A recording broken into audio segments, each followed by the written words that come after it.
ಪಾಂಡವಪುರ ಪಟ್ಟಣದ ಹೃದಯ ಭಾಗವಾದ ಪೈಲಟ್ ಸರ್ಕಲ್ನಲ್ಲಿ ಪ್ರಗತಿಪರ ಸಂಘಟನೆಗಳ ಒಕ್ಕೂಟದಿಂದ 77ನೇ ಗಣರಾಜ್ಯೋತ್ಸವ ದಿನದ ಅಂಗವಾಗಿ ಬಾಬಾ ಸಾಹೇಬ್ ಅಂಬೇಡ್ಕರ್ ಹಾಗೂ ಭಾವಚಿತ್ರದಲ್ಲಿ ಇದ್ದ ಗಣ್ಯರಿಗೆ ಪುಷ್ಪಾರ್ಚನೆ ಮಾಡುವುದರ ಮೂಲಕ ಗೌರವ ಸಲ್ಲಿಸಿದರು.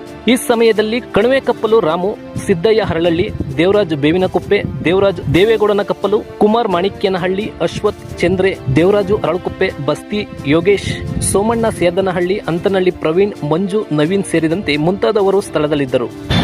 ಏನು ಬಾಬಾ ಸಾಹೇಬ್ ಅಂಬೇಡ್ಕರ್ ಅವರು ಈ ದೇಶಕ್ಕೆ ಸಂವಿಧಾನವನ್ನು ಸಮರ್ಪಣೆ ಮಾಡಿದ ದಿನ. ಇವತ್ತು ಈ ದೇಶಕ್ಕೆ ಸಂವಿಧಾನವನ್ನು ಕೊಟ್ಟು ಸುಮಾರು 77 ವರ್ಷಗಳ ಕಾಲ ತುಂಬಿದೆ. ಇವತ್ತು ಸಂವಿಧಾನವನ್ನು 77ನೇ ವರ್ಷದ ಆಚರಣೆಯನ್ನು ಇವತ್ತು ಇಡೀ ವಿಶ್ವದಂಥ ದೇಶದಂಥ ಇವತ್ತು ಸಂವಿಧಾನವನ್ನು ಆಚರಣೆ ಮಾಡ್ತಿದ್ದೀನ ಅಂತೇಳಿ ಇವತ್ತು ಇಡೀ ಇಂಡಿಯಾದಲ್ಲಿ ಇವತ್ತು ಮಾಡ್ತಿರ್ತಕ್ಕಂಥದ್ದು ನಮ್ಮೆಲ್ಲರಿಗೂ ಗೊತ್ತಿರ್ತಕ್ಕಂಥ ವಿಚಾರ.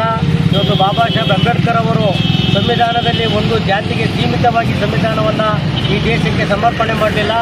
ಈ ದೇಶಕ್ಕೆ ಸಂವಿಧಾನವನ್ನು ಸಮರ್ಪಣೆ ಮಾಡುವ ನಿಟ್ಟಿನಲ್ಲಿ ಎಲ್ಲ ಸಮುದಾಯದ ಎಲ್ಲ ಜಾತಿಯ ವರ್ಗದಕ್ಕೂ ಕೂಡ ವಿಶೇಷವಾಗಿ ಮಹಿಳೆಯರಿಗೆ, ಅಂಗವಿಕಲರಿಗೆ, ಕಾರ್ಮಿಕರಿಗೆ ಅವರದೇ ಆದ ಸಂವಿಧಾನದ ಅಡಿಯಲ್ಲಿ ಶಾಸಕಾಂಗ, ಕಾರ್ಯಾಂಗ, ನ್ಯಾಯಾಂಗ ಯಾವ ನಿಟ್ಟಿನಲ್ಲಿ ಕೆಲಸ ಮಾಡಬೇಕಂತ ಹೇಳಿ ಇವತ್ತು ಇಡೀ ವಿಶ್ವದಲ್ಲೇ ಬಾಬಾ ಸಾಹೇಬ್ ಅಂಬೇಡ್ಕರ್ ಕೊಟ್ಟಂಥ ಈ ದೇಶಕ್ಕೆ ಕೊಟ್ಟಂಥ ಸಂವಿಧಾನವನ್ನು ಇವತ್ತು ಇಡೀ ವಿಶ್ವ ಮೆಚ್ಚುಗೆ ಮಾಡಿರ್ತಕ್ಕಂಥದ್ದು ಅಂತ ಅನ್ನಿಸ್ತದೆ.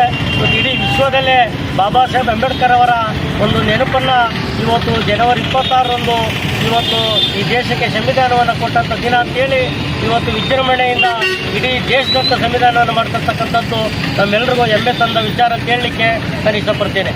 ಸಾಹೇಬ್ ಅಂಬೇಡ್ಕರ್ ಅವರು 1891ರಲ್ಲಿ ಜನಿಸಿದಂಥವರು. ಏಪ್ರಿಲ್ 14ರಂದು ಜನಿಸಿದಂಥ ಮಹಾನ್ ವ್ಯಕ್ತಿ. ಸೊ ಅವರಿಗೆ ತಂದೆಗೆ 14ನೇ ಮಗನಾಗಿ ಜನಿಸಿದ. ಏಪ್ರಿಲ್ 14ರಂದು ಹುಟ್ಟಿದಂಥವನು 14ನೇ ಮಗ ಅವನು.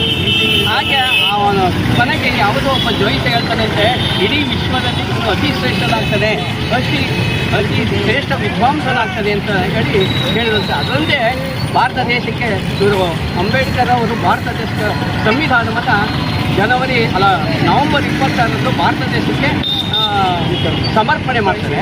1950 ಇಸ್ವಿ ಜನವರಿ 26ರಂದು ಗಣರಾಜ್ಯೋತ್ಸವದ ಅಂದಿನಿಂದ ಗಣರಾಜ್ಯೋತ್ಸವ ಆಚರಣೆ ಮಾಡಿದಂಥ ಮಹಾನ್ ವ್ಯಕ್ತಿ. ಅಂದರೆ ಸಾಲಿಗೆ ಪ್ರತಿಯೊಂದು ಜನಾಂಗಕ್ಕೆ ಎಲ್ಲರಿಗೂ ಸೀಮಿತವಾಗಿರ್ತಕ್ಕಂಥ ಕಾಯ್ದೆಗಳನ್ನು ರೂಪಿಸಿದಂಥವರು ಅಂಬೇಡ್ಕರ್ ಅವರು. ಇವರು ಒಂದೇ ಜಾತಿಗೆ ಸೀಮಿತವಾಗಿರಲಿಲ್ಲ. ಪ್ರತಿಯೊಬ್ಬ ಹಿಂದುಳಿದ ಜಾತಿ ಮತ್ತು ದಲಿತವರು, ಹಿಂದುಳಿದವರಿಗೆ ಏನೇನು ಸವಲತ್ತಿಲ್ಲ, ಆರ್ಥಿಕವಾಗಿ, ಸಾಮಾಜಿಕವಾಗಿ, ರಾಜಕೀಯವಾಗಿ ಭಾಳಷ್ಟು ಮೇಲೆ ಕೆತ್ತಬೇಕಂತೇಳಿ ಶ್ರಮಪಟ್ಟಂಥ ಮಹಾನ್ ವ್ಯಕ್ತಿ ಇವರಿಗೆ ಮಹಾಚೇತನ. ಅಂದರೆ ನಮ್ಮ ಭಾರತ ದೇಶದಲ್ಲೇ ಅಲ್ಲ, ಇಡೀ ವಿಶ್ವದಲ್ಲೇ ಅಂಬೇಡ್ಕರ್ ಅವರ ಜನ್ಮ ದಿನಾಚರಣೆ ಮತ್ತು ಗಣರಾಜ್ಯೋತ್ಸವನ ಆಚರಣೆ ಮಾಡ್ತಾರೆ. ಲಂಡನ್ನಲ್ಲಿ ಇವನು ಕೇಂಬ್ರಿಡ್ಜ್ ವಿಶ್ವವಿದ್ಯಾಲಯದಲ್ಲಿ ಓದ್ತಾ ಇದ್ದಂಥ ಕಾಲದಿಂದಲೇ ಇವತ್ತು ಕೇಂಬ್ರಿಡ್ಜ್ ವಿಶ್ವವಿದ್ಯಾಲಯದಲ್ಲಿ ಇವನು ದೊಡ್ಡದಾದ ವಿಗ್ರಹಗಳನ್ನು ನೆಲೆಸಿ ಅವರು ಇಡೀ ವಿಶ್ವದಲ್ಲಿ ಲಂಡನ್ನಲ್ಲಿ ಇವತ್ತು ಆಚರಣೆಯನ್ನು ಮಾಡ್ತಕ್ಕಂಥದ್ದು. ಅಂಥ ಇಡೀ ವಿಶ್ವವನ್ನು ಸೀಮಿತವಾಗಿ ಇಟ್ಕೊಂಡಿರ್ತಕ್ಕಂಥ ವ್ಯಕ್ತಿ ಅಂತ ಇವನು ಒಬ್ಬನೇ ಪ್ರಬಲವಾದ ವ್ಯಕ್ತಿ ಡಾಕ್ಟರ್ ಬಿ ಆರ್ ಅಂಬೇಡ್ಕರ್ ಅವರು.